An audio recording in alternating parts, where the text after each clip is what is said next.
Welcome back for Game 2 of the day, FlyQuest versus 100 Thieves. Let's start by taking a look at the starting rosters. Selecting blue side, it's FlyQuest, with Flame in the top lane, Santorin in the jungle, Keane at mid, WildTurtle bottom, JayJ on support, and coach, St. Vicious.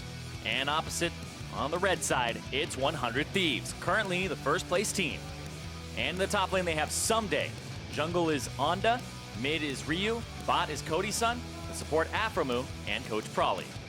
Now, yesterday, Zyrene, 100 Thieves were able to pick up a lot of comfort picks, but the game was not over after Champion Select. Yeah, 100 Thieves were playing a funnel composition with Cody Sun, and he got killed twice in the first few minutes of the game, and it almost completely shut down their strategy. They ended up being down 1,800 gold at 10 minutes, with their funnel substantially behind.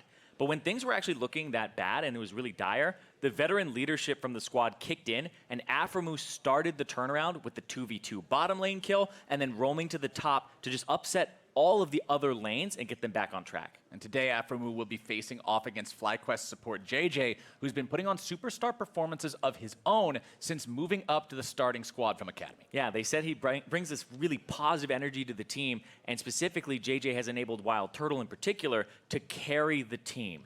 The bottom lane with JayJ versus when he wasn't on the roster before is night and day. Before he was there, it was 4 games and a 1.8 KDA. The CS per minute was 8.4, but then when you swap it and you throw JayJ in, and it's been 5 games, an 11.2 KDA. Boost the CS per minute by a full 1 there, which actually means a lot in terms of just going throughout the entire game.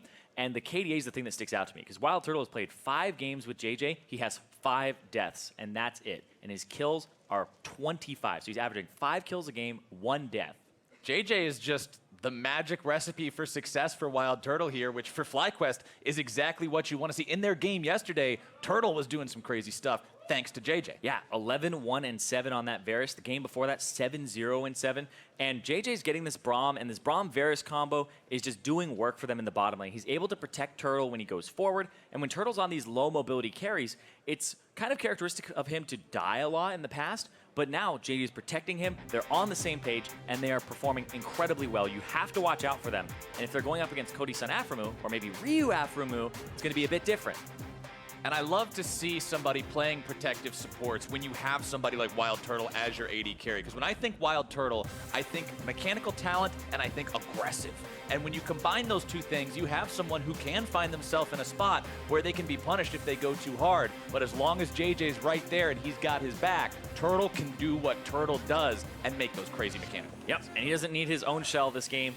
JayJ is going to provide it for him once again, 3 times in a row, 4 times in a row here on this Braum. So JayJ has played 6 games, 4 of them will be on the Braum, and he's looked great on it so far. If it ain't broke, don't fix it.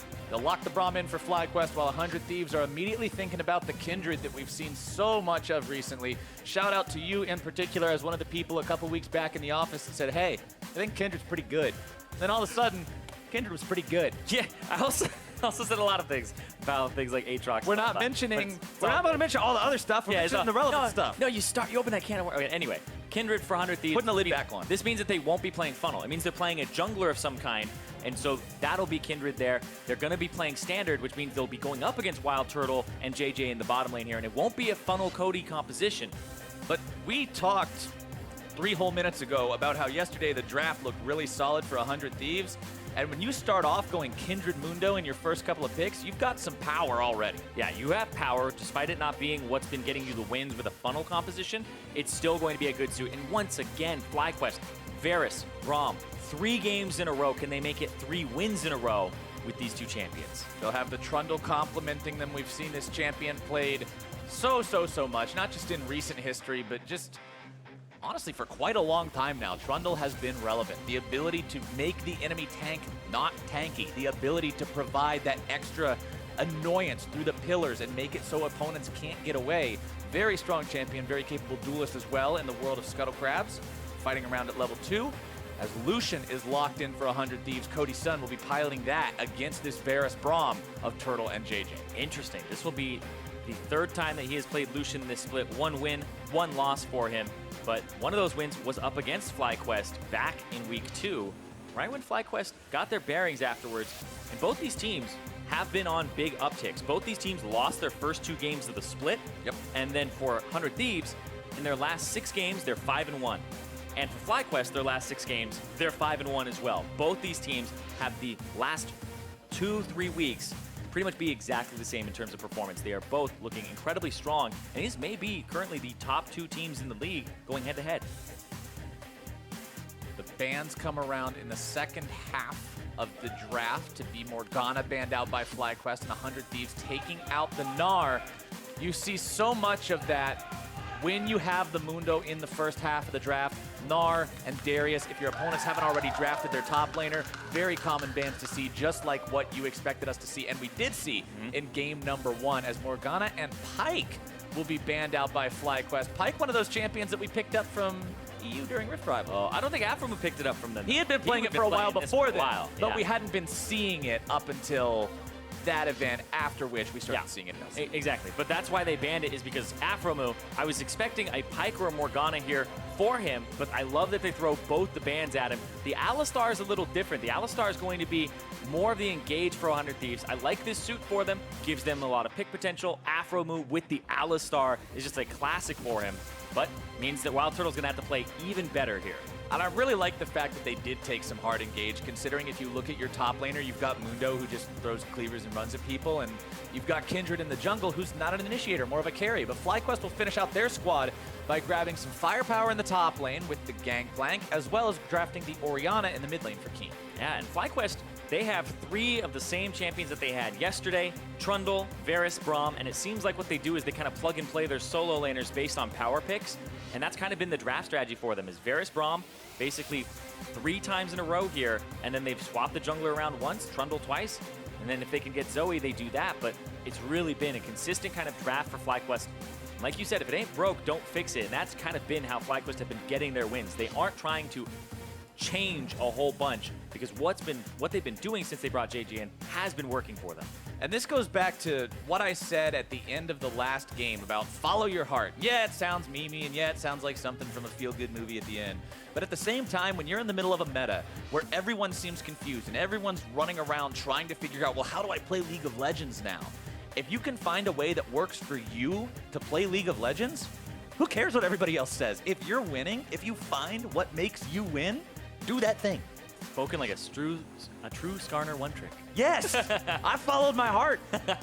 And you never looked back. Never looked back, not even once. But these teams will be heading on to the Rift just momentarily. Remember, this is the first game of the second half of the split, that second round robin for both of these teams. And with them both sitting towards the top of the standings, getting that win, propelling themselves even further forward is a great way to start it off. Absolutely, and these teams are at the top of the standings. 100 Thieves were in the finals last split. FlyQuest missed playoffs, but right now they have so much momentum behind them. And these teams have been winning in the last few weeks, but if you want to talk about winning, I know that there's the ULOL College Champions UCI in the audience right now, gearing up to go over to China to represent North America in the Global College Championships. It'll be in a few weeks. Shout out to UCI. Best of luck to them when they go to compete. But today, the competition that we've got our eyes on is FlyQuest versus 100 Thieves. Who will walk away with the win here? Will FlyQuest be able to make that 3 wins in a row with this Varus Braum bottom lane? Can JayJ set up Turtle for that kind of success that we saw FlyQuest have yesterday in that absolutely dominant victory that they had? Yeah, FlyQuest, they pretty much smashed Clutch. They had an 11-1-7 performance for WildTurtle, and then he was even like, I didn't do anything special. Like, everybody loved Turtle's performance except for Turtle. Turtle was like, no, I didn't do anything flashy. His team supported him, gave him the space, and that's kind of the Varus' job. Varus is one of the highest DPS marksmen in the game, but people don't realize that because they usually kill him very quickly. If a Varus is left untouched or unchecked, I always think back to Prey and Gorilla where they would play Janna and Varus, right? Where the Janna would peel for him, and then he could stand there. And it was like, why are the Korean Varuses so much better than the North American ones? Turns out if you actually get to shoot your arrows, you do a lot of damage. Yep. You play in that, even though he has 575 range, you play in that 500 range, you have people protect you, you can be able to maximize damage and have a lot of wiggle room to move back and forth with and kite around. So trying to optimize your damage output involves you being very close to the enemy and in their range. So WildTurtle, he's had that cover, and it's been something that's made the difference for them, and he's been coming up huge in the last few weeks. If he can continue that performance, like you said, this is FlyQuest not looking like a team that'll be left out of playoffs right now. This is FlyQuest sitting on a 5-4 record coming out of the first round robin. And if they keep this momentum up, you could very well see them be a force to be reckoned with as we move on through the second half of the summer split. Keane on this Orianna this time around. We've seen him have some incredible Zoe games so far. I want to see how well he can do on the Orianna this game. He's played this champion before plenty of times. Going up against a Ryze. This is like a blast from the past kind of matchup. I remember we used to see so much of both of these champions. It's when Cassiopeia was in the rotation. Ah, yes. Right? It was the Orianna beats Cassio, Cassio beats Ryze, Ryze beats Orianna. So it's a old school counter pick, but at the same time... Rock, paper, snake. Yeah. It was the... One of my favorites. Yeah, I like that name for it. Santorin, though, going for level 2 gank onto Ssumday, who actually is going to hit level 2 right here. He hits level 2 as the barrel gets placed down. Does manage to just barely clip it out ahead of time, as now Santorin makes his way up here, forces the flash out. Pillar still comes down, but they aren't tanky enough to try a dive at level 2. They'll take the Summoner Spell and walk. Yeah, they get the Summoner Spell to Ssumday, and Ssumday's been performing incredibly. We talk about the fact that WildTurtle's been performing well. All three people, including Meteos on the analyst desk, were saying if they had to assign a mid-season MVP right now, it would be Ssumday. It was Meteos put him above Sneaky. Exactly. That's love right there. Both are former teammates. You know, and he's just saying someday I can't be too biased for Sneaky. Sometimes performance will actually put you above love. Well, bottom side of the map right now, Cody Sun and aphromoo do have control over the wave for the time being. Pretty even competition between these two. As you can see, the first mark of the Kindred has been acquired for Onda. He did manage to grab that one for himself, thanks to that mark spawning correctly. Yeah, he had spawned on the top side. Santorin killed it, and then he just did a jungle clear and then waited for it. So I learned that strategy yesterday while watching the games myself, because as someone who's never played Kindred, I didn't know what the proper way to go about farming the marks was. So recognizing that you need to let the extra camp cycle and allow the second crab to have the mark possess it, it's what you've got to do to make sure you hit that 4-stack ever so important mark and get that range. yeah, you want to hit the 4-stack, but even in a good game, you want to hit it as fast as possible. The 75 extra range is crazy. Like, it's funny to talk about because when champions get range buffs, they like shoot up in win rate very heavily. Kai'Sa, for example, right? It's like, oh, just give her 25 more range. It wouldn't be a problem at all. Oh, And you won't even notice it, except you will. So whenever Kindred gets that extra range and goes from 500 to 575, it feels so good. And then you get rapid fire cannon in some of the builds, depending, because we've seen a lot of Blood Razor into Black Cleaver for the cooldown reduction, some rapid fire cannons, some Runaan's Hurricanes. It goes all over the place. And I actually think Kindred builds are pretty versatile, depending on what your needs are.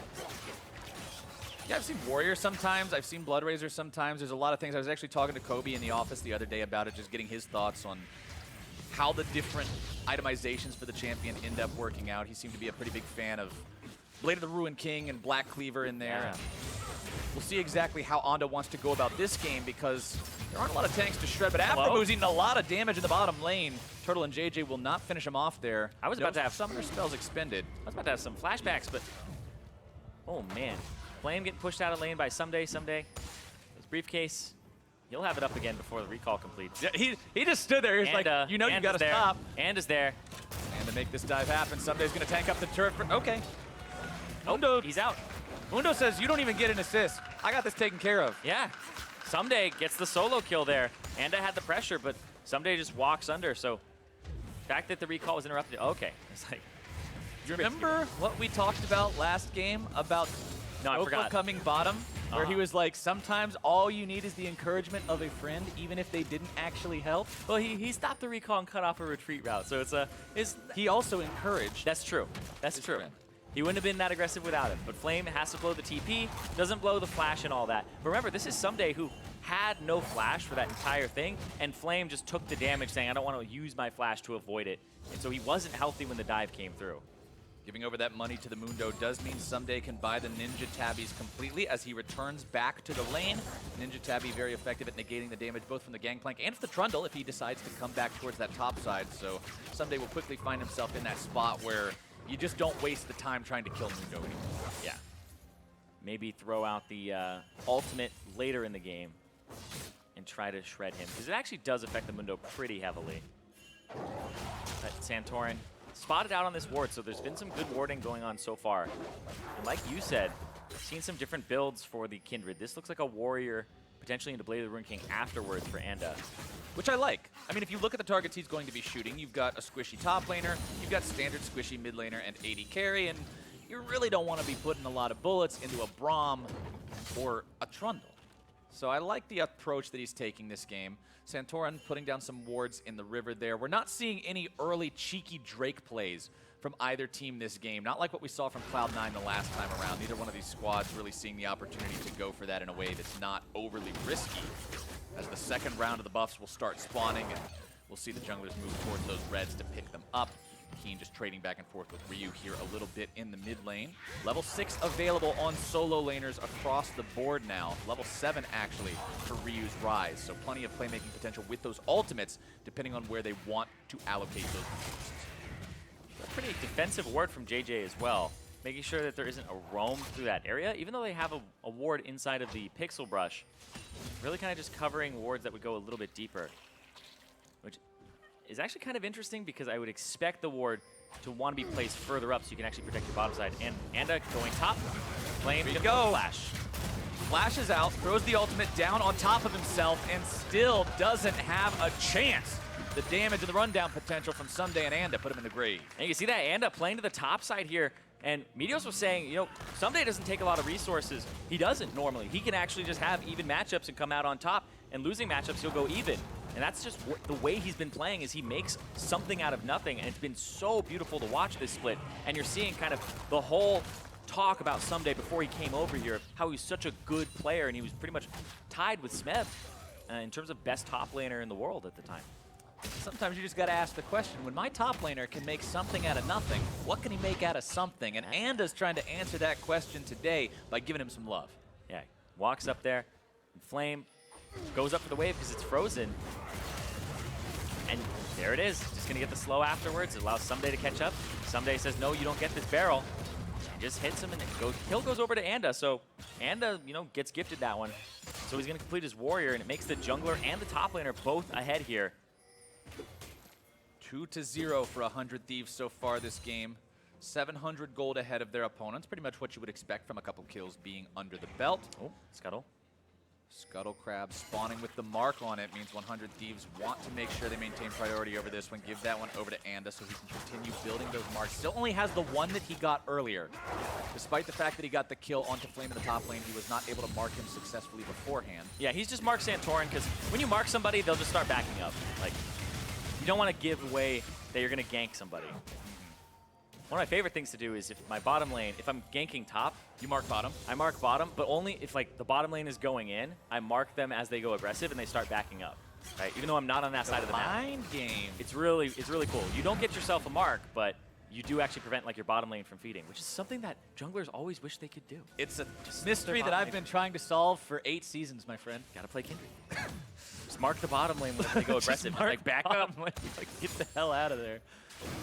But they're not going to get out of there today as WildTurtle decides it's time to make a fight happen. Cody Sun going to be knocked up into the air. More damage coming through. The piercing arrow going to be flashed away as Cody will not allow that kill to come through. aphromoo walking away now as well. Both sides feeling hurt. Yeah, and that's going to be Santorin actually zoning them even further off. He's gone through the jungle. He's going to go towards this bottom side. Cody Sun has teleport, and he may TP back to the turret just to apply that pressure because WildTurtle doesn't have his TP.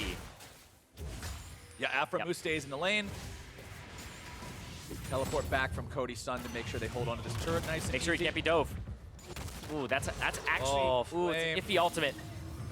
Ryu wants to come in onto this one, gets Anda in there in time, but not in time to actually grab the kill.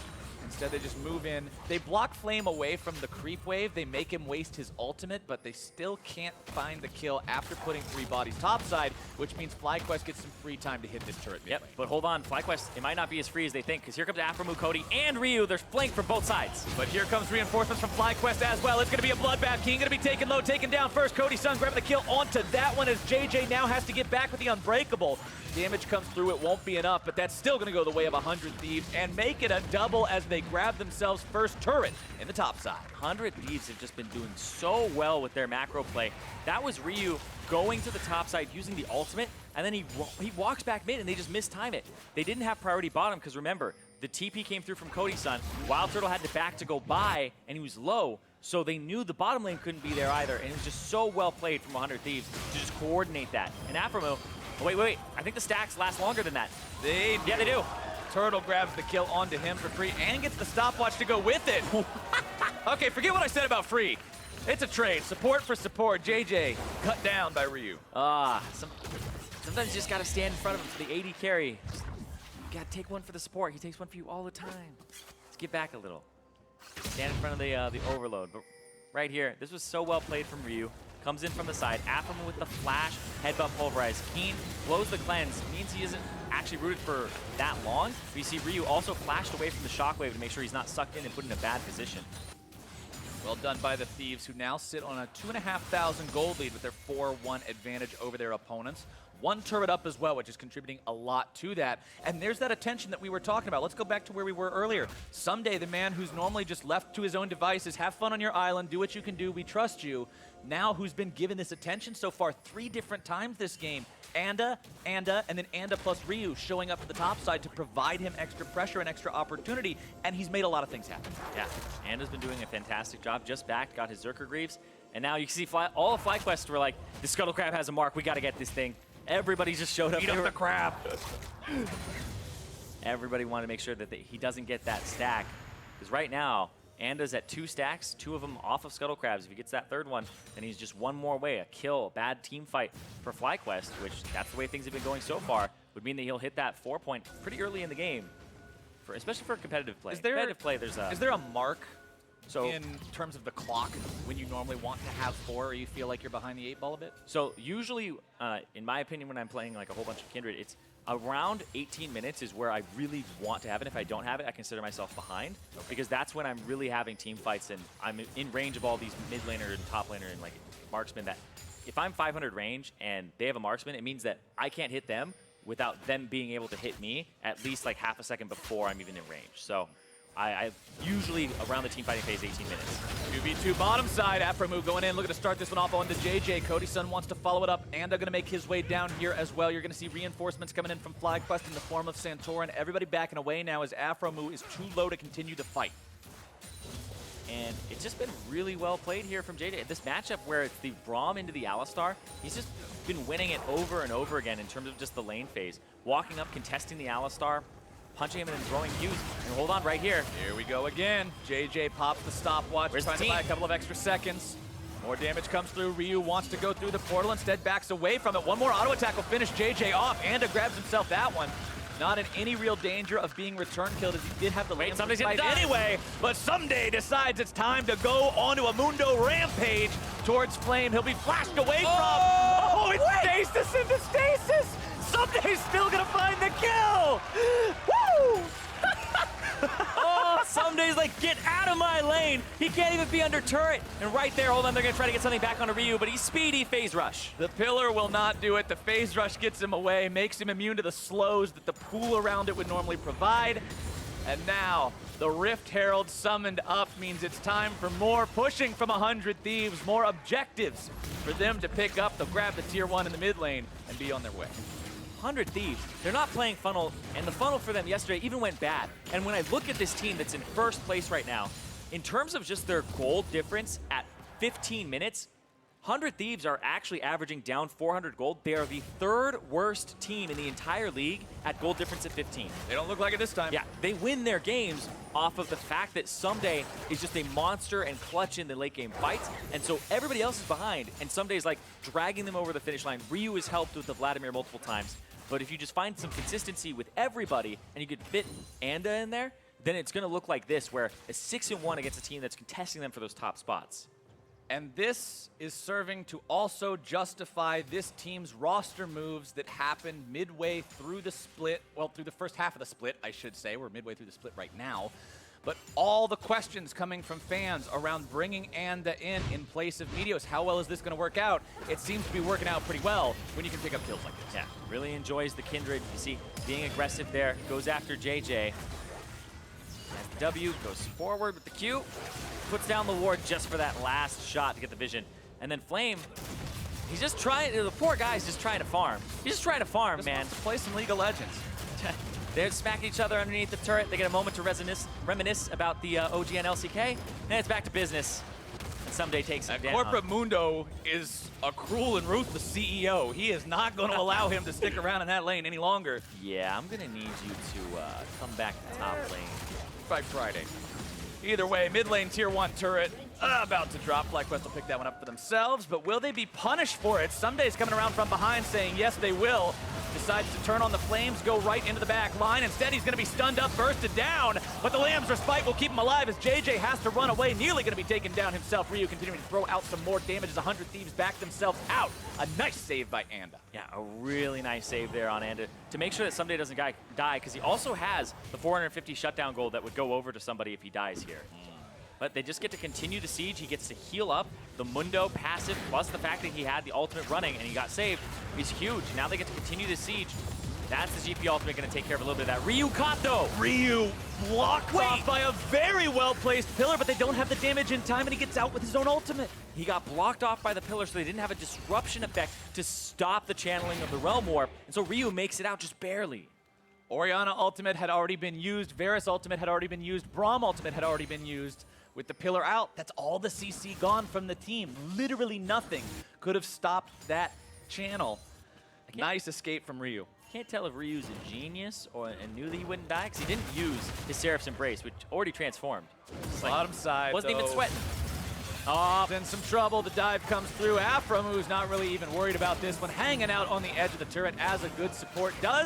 Doesn't even need to worry about using the ultimate there. He knows they got the firepower for it. They'll take down that tier 1 in the bottom side, continue to push, because they know FlyQuest is trying to trade tier 1s on the top side. Ssumday hanging around up here, just trying to buy some time, scare him off a little bit. Doesn't want to go in any deeper right now. Santorin is nearby. Finding himself in a 1 versus 3 is not ideal, even when you're ahead like Ssumday is. Yep. But bottom side, it's a tier 2 that will likely drop here in favor of 100 Thieves. Yep, and it's the difference in the top laners here. And Keane's in trouble. Keane's going to get caught. That's the flash. Wants to go in on this one. Headbutt, pulverize, see you later. Cody Sun, kill number 2. Perfect play from aphromoo. He knew he didn't have to use the headbutt from a long range, because it takes you X amount of time to cover that distance because you go a certain speed. It has a movement. It's not a blink. So it's like if I go 500 units with a 500 speed, it's like, okay, well, he has a second to react to that thing. But if you just keep walking at him and you don't give him the time and just say, okay, this ability's going to come out the same speed, but it's going to be closer, so it has less distance to travel, it means you have way less time to react to it. So Keane wasn't able to flash in that small window because aphromoo just held the ability for so long. Thieves are playing on point today, making these plays happen across the board. Yeah, you concede your tier 1 turret in the top lane, but when you take the tier 1 and the tier 2 bottom and grab the kills along with it, that's a trade you'd make any day of the week.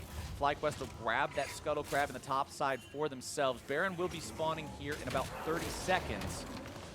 Next Drake in 1 minute as well. Something else here is that Anda hit the 4 mark period about a little bit earlier than the 18-minute mark. It was about 17-ish. And it took him from being 500 range to being 575, and now he has the rapid fire cannon as his second item. So he's gone from being a 500 range Kindred to now he has a period of time where he's 725 range. So a 225 added range, almost 150% of the range that he just previously had. Very scary, especially when he's 3-0 on this pick so far. Speaking of scary, you've also got Ssumday with the Warmogs completed, so killing him has gone from almost impossible to seriously, this number should probably be 100% in terms of how much he won't die. That guy will not be dropping anytime soon. Ninja Tabby also means the only person who can really do some big serious damage to him is Keane, who's 0-2-0 on an Orianna, has 1 item completed along with a Sorcerer's Shoe, and honestly, just you're not worried about it when you're Ssumday and you have a health pool of 3,200. And he's 3 levels up over Flame. Flame is struggling so hard this game. He's been camped to all hell. Like, this is the top lane you see when it's a funnel, right? When nobody's gonna get any jungle attention. He got the flash out of Ssumday early. There was no repeat gank to come get that Mundo down and get a kill, right? The Trundle didn't revisit. It was Anda. It was Anda who came in twice, made it so that he dropped down 2 times. They got the first turret for Ssumday. They did so much to set this Mundo up, and Ssumday, he's just gonna have such a good time here. Ryu will pick up the blue buff for himself as 100 Thieves with their 5,500 gold lead. Now that Baron's live, you can see all the vision that they have around that area of the map. Multiple control wards, multiple smaller trinket wards, sightstone wards there as well. Prepping this, they know that when they're this far ahead, this might be something you can start to force your opponents to come check. Yeah, and the fact that they have so many control wards in that area as well, if they don't see the ward in the pit or outside the pit, so FlyQuest still have information, but aphromoo caught out, gonna try to turn. Pops the ultimate to turn things around. JayJ going to be taken low here. Ryu needs a little bit more damage to find the kill onto him. Unbreakable, nice job, gonna be blocking that one away. Flame grabs the kill onto aphromoo there at the end using the ulti. That's a 1-for-0 for FlyQuest. And that gets Flame back on the board there. This Gangplank needs to get gold quickly. They've actually purchased 2 Executioner's Callings, which is great for FlyQuest. You want to have 2 people who have grievous wounds on your team. And if it's not the Orianna going for like Morel and Namicon, then you need it on your physical damage dealers to keep applying it. But when you do have to pay that extra tax, and I'm 100% in agreement with you in saying this, but I do have to point out the negatives of it as well. That sets Flame further behind in terms of completing the core build. When you're already just feeling like you're not on pace with the game, having an Executioner's Calling still isn't going to feel fantastic. Yeah, I feel like he's at the point where it's like, what's getting even further behind at this point? He's pretty much out of the game, and if he can contribute something like Grievous Wounds, then that's going to be a lot more gold effective than having a lot of damage. Oh, but here comes the pincer attack. Turtle in some trouble as Ssumday comes around for the back line. Cody Sun goes on a killing spree, and JayJ heads for the hills. Mundo doesn't care about those turrets at all. Shockwave finds its way onto Cody, who runs away. Lamb's Respite thrown down just in case. He's not going to stick around for the heal. Instead, just wants to reposition himself safely behind his teammates as 100 Thieves continue this pressure, continue this push, and have broken the enemy base without Baron. 23 minutes into the game, Ssumday still walking himself out of this one, 1/3 HP. aphromoo turning around for the counterattack onto Keane as they unleash the damage onto JayJ. And over the wall, still trying to fight these guys, jump back. And that is the sign for the Thieves to head home. And they were just able to catch them out. WildTurtle getting pretty much run down the whole time. And Ssumday, this is pretty much a game where when the tank gets ahead, it just feels so good. We're seeing it happen again. The Dr. Mundos, the Poppies, once they get ahead, they can just dive the backline. They can destroy marksmen by themselves. And it's so hard to peel them off. We'll see it right here where the Mundo is coming up from the bottom side, and he's even in front of where the Ryze is going in. So the root comes through, WildTurtle flashes, it doesn't matter. He tries to get the stun off, he does, but it's just not enough as the team is just rushing them down. And Ssumday's like, all right, I guess we're going after JayJ. And JayJ, they almost get Cody Sun. The ultimate comes out, JayJ recalls right there. I think it's faster to actually walk back to the base instead of recall in front of your Nexus turrets. Maybe. But I'm not actually 100% sure. I am pretty positive. Okay, fair enough. Unless you want to bait, that's the only reason.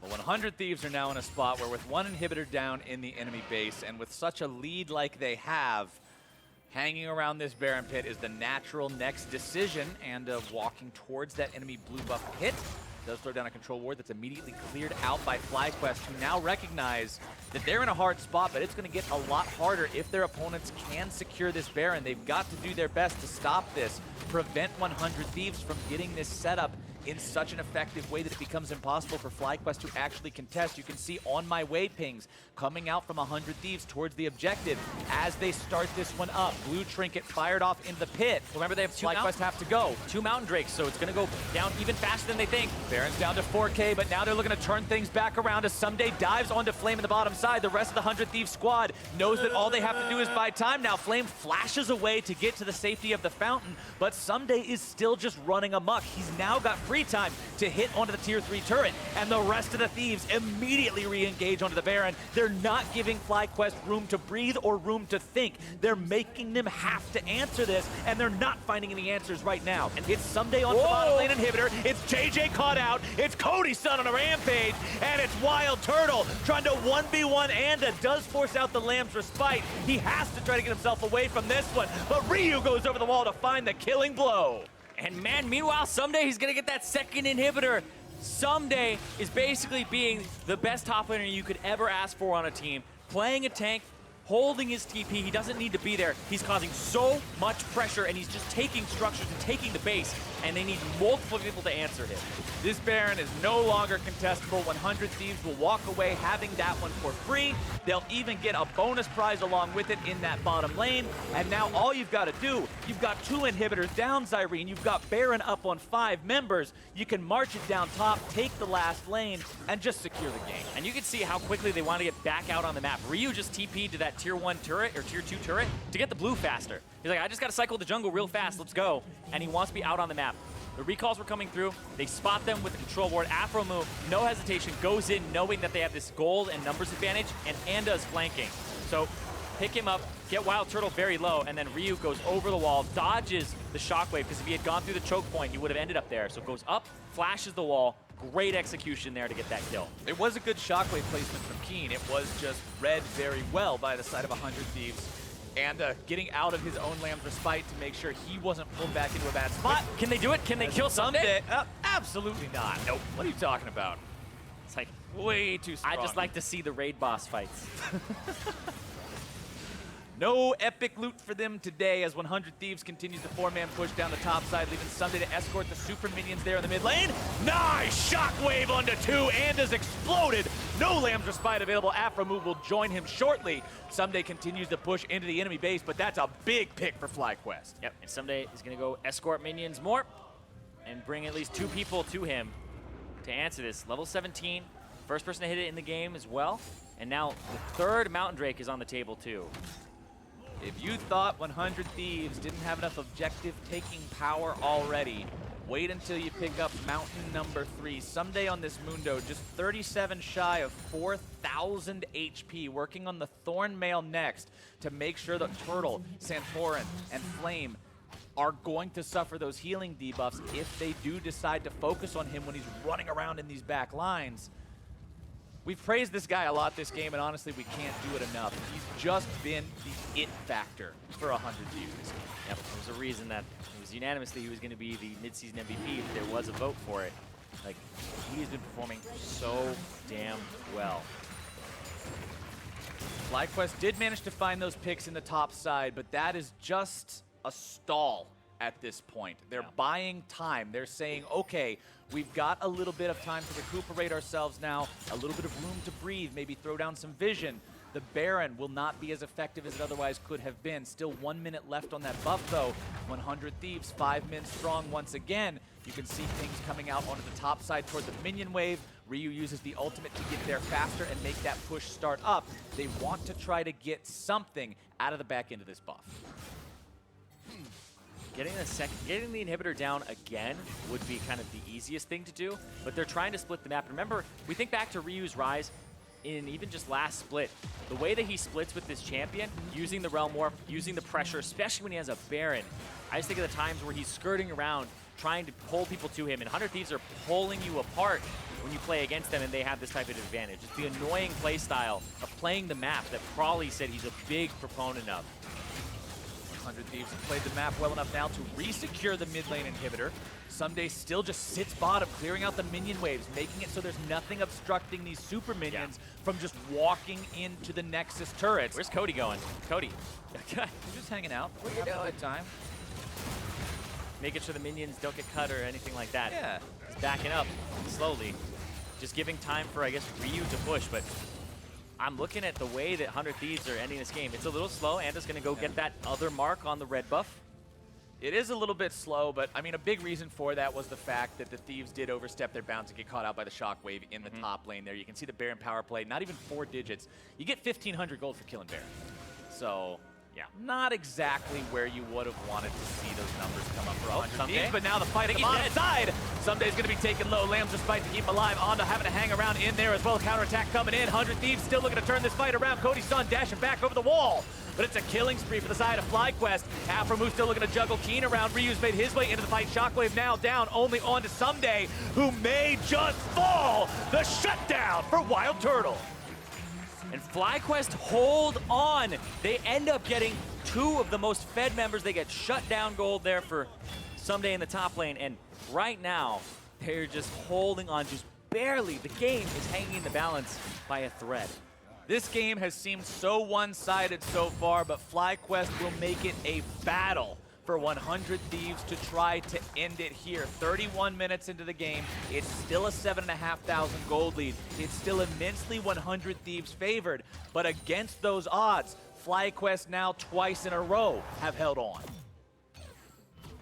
FlyQuest, maybe they can get back in this. The Shockwaves, WildTurtle also playing quite well this game, and even Santorin. It hasn't been a bad game for him at all. When the enemy gets ahead and you're playing something like Trundle, it is very easy to fall behind quickly. Yeah, they just kind of wait. They three-man charge him down. Ssumday has no flash, so him walking up like that, he got a little overconfident. This right here is interesting because Lamb's Respite, when you hit 10% HP, you can no longer be damaged any further. It says no more healing or damage can come through, so Ssumday actually just regens a ton of HP during that time, and they can't actually bring it down. So it's kind of impossible to stop the regen at that point. But they still kill him, and you can see a lot of that damage is WildTurtle. WildTurtle again. Let's go back to champion select. Varus and Braum. Third game in a row. They want to make it the third win. And look at this, Zyrene. FlyQuest are now on the offensive, pushing up into the territory of 100 Thieves on the tier 2. And the reason is because Ryu's split pushing in the side lane. Ssumday is split pushing in the side lane. The 100 Thieves are 1-3-1-ing. FlyQuest are saying 5-man mid, push, go, and it might be a race here. We'll see what happens. Is this it gonna be the a base race? Is this the FlyQuest base race call into the enemy base? aphromoo going to be taken low, take it down. This could be it. Ryu onto the inhibitor himself. TP going to be used here. Somebody's trying to help 100 Thieves trying to come in and help. Gangplank ulti goes down. It's going to be Nexus turret number 1 taken down. FlyQuest still defending. Sound strikes are going to be used. FlyQuest on the Nexus. Thieves on the Nexus. It is point for point. And FlyQuest win! Holy hell! What a base race! FlyQuest are behind. They throw down the gauntlet, and they win by a sliver of HP. What a finale! The FlyQuest team making the call. Race for the base. And it wins them this game. And it ties them for first place. Tied with who? With 100 Thieves. The team that they just beat to the Nexus by a single auto attack.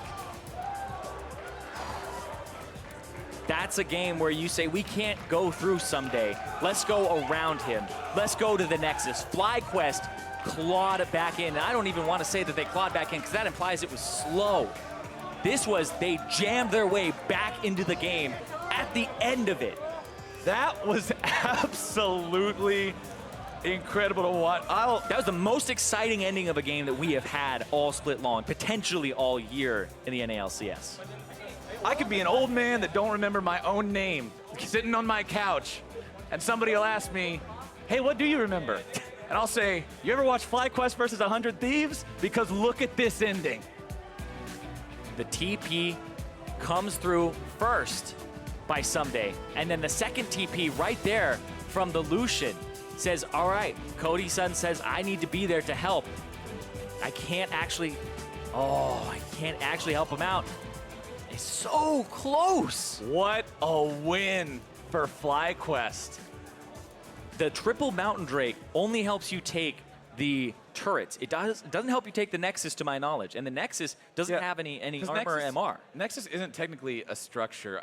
It's like its own special thing. So I don't think you get extra damage from having Mountain Drakes there. Yeah. If you did, then I'm pretty sure they would have been able to be right there. It would have been like literally a hit away for either side. But that was so close. I will never forget the ending to that game. That was... Where were you when Thieves was Where were you when I was at home watching game? No. What an absolutely phenomenal ending for FlyQuest. This team that, as we said at the beginning of this game, started off this split 0-3. With the long break, because they missed playoffs. Yeah. Was not looking incredibly good, and now has completely turned that around. And to try to help us understand how FlyQuest pulled off that victory, let's send it down to Ovely and the Braum King in bottom lane.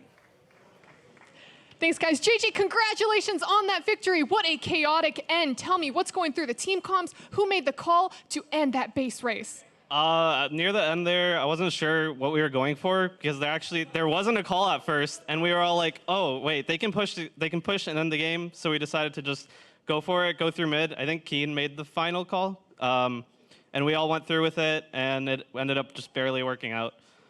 Can you give us a little bit of an insight of who's yelling what at that time?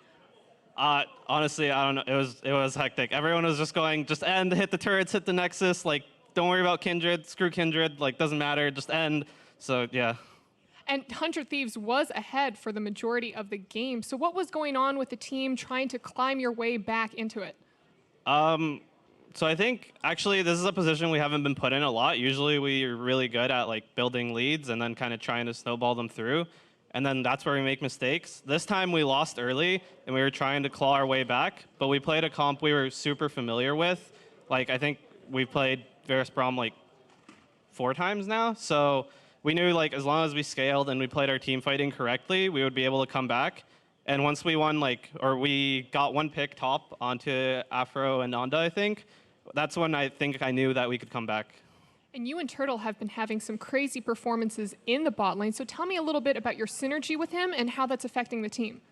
Yeah, so when I first joined the team, I think about a little over a month ago, me and Turtle were awful. We had no synergy, and we were losing, getting smashed almost every 2v2.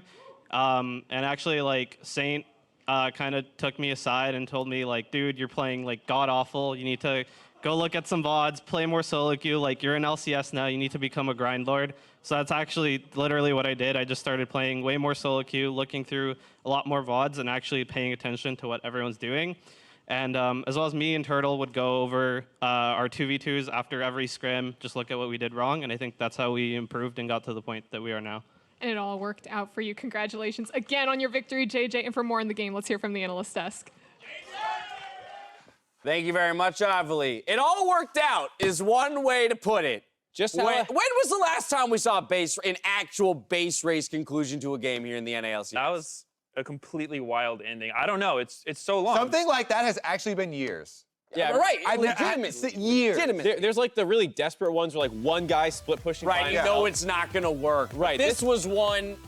This was legitimately. And this is one they commit to when 100 Thieves were so far ahead in this game. Oh, you can't save turrets with that ultimate, Onda. Oh, no. Yes, maybe some questionable decision-making from Onda late game, but I mean, really, what can you do there? That's just about which team is committing to the play harder and can output the most DPS to structures.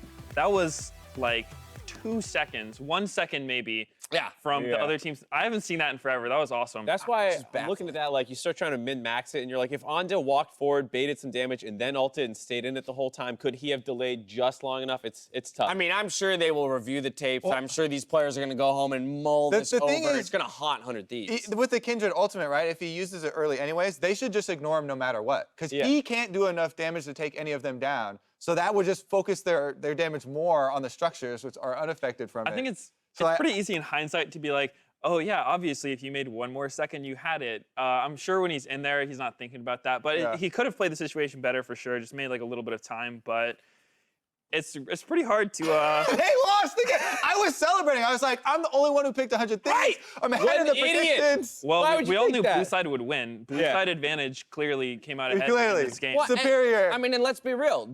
For 98% of that game, it was entirely 100 Thieves favored. In fact, the only clips we pulled were 100 Thieves favored. Let's get into some of those now and see where this advantage came. I know that a lot of times we like to look at the team who won and say they did everything right and the team that lost did everything wrong. But this game, the team that lost did everything right except for the final Exactly, but we have to look at Flame here. I think that whether it was individual misplay from him or the team not helping him out enough, this was similar to the story last game where a team blind picks Mundo early and you have the counter pick. You need to punish this Mundo.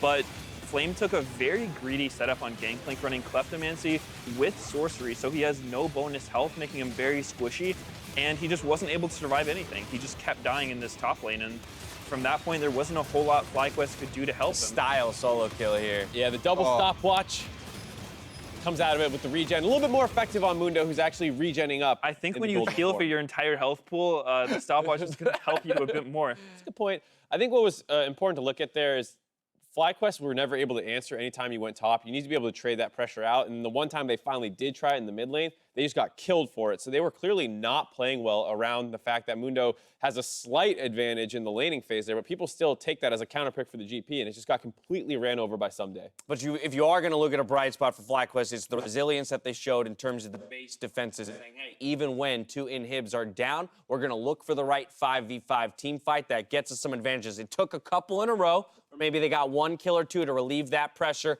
and then it all comes back down to that final base race off of a pick. Yeah, resilience is so key in this game. And a lot of times people make fun of, oh, we're so far behind, and it's the joke of, oh, just farm for late, guys. You know, that's our only option. We outscale. Exactly. That's what people jokingly tell each other when the other people are down. Yeah. But you have actually talked specifically about FlyQuest and the kind of mentality in there, the culture of those guys, how they can still stay upbeat. And those are the games where, as ridiculous as it is that was a possible, comeback and win, that's what led to it. I do think a huge part of this is FlyQuest's very good mental, because as you saw, this game came down to like 100 HP on a Nexus. In that situation, any number of things could have swung this game. But I think that FlyQuest, they all get along really well. They have great atmosphere on their team. And I'm sure that even when they're down 10K gold with seemingly no plays they can look for when top lane is at such a disadvantage, I can only imagine they were just staying calm, looking for the opportunities, and they did present themselves. They capitalized on it, and it was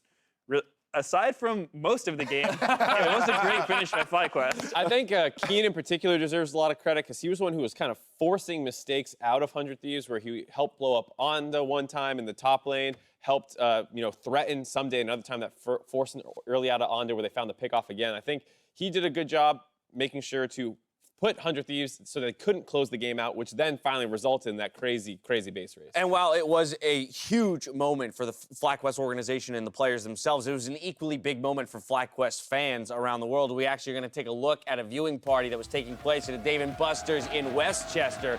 FlyQuest fans very happy to see their team in that base race and to come out on top of it all.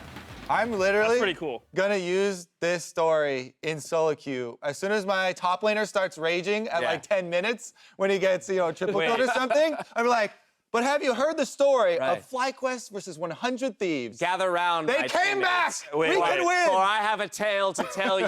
Let's change the script. Triumph. I don't want people not forfeiting my games. If I'm down 10K, go next. Don't get Keane in this game. This doesn't inspire you at all, man? Anything's possible, Medios. In LCS, you don't forfeit because the games matter. In solo queue, save your LP. Take the loss. Yeah, it's my promos, bro. Okay, game 5. My game matter. All right. You played out in the promos. All right, there you have it. Solo queue tips from Medios. Up next is Team Liquid versus CLG, where Freak is in the NALCS Lounge with Blabber, Golden Glue, and Zazel. Listen to their cast of the game on Riot Games 2 after the break. I got a bigger table. Yeah, bigger table. The table's huge. Hand is there. And to make this dive happen, Ssumday's going to tank up the turret. Okay. The stacks last longer than that. They do. Turtle grabs the kill onto him for free and gets the stopwatch to go with it. Okay, forget what I said about free. Towards Flame, he'll be flashed away from. Oh, it's stasis into stasis! Ssumday's still gonna find the kill! Woo! We're going okay. Come. No push and bears. Careful. Orianna. I can go. I'm on each guy. Going high. Nice. Gonna be Nexus turret now. One straight down. FlyQuest still defending. Sound strikes are gonna be used. FlyQuest and the Nexus. Thieves and the Nexus. It is point for point. And FlyQuest win! Holy hell! The sub above difference is daily, not shredded last night or baked yesterday afternoon. Good ingredients, prepped fresh every day. Because that's what daily means. Jersey Mites. Be a sub above.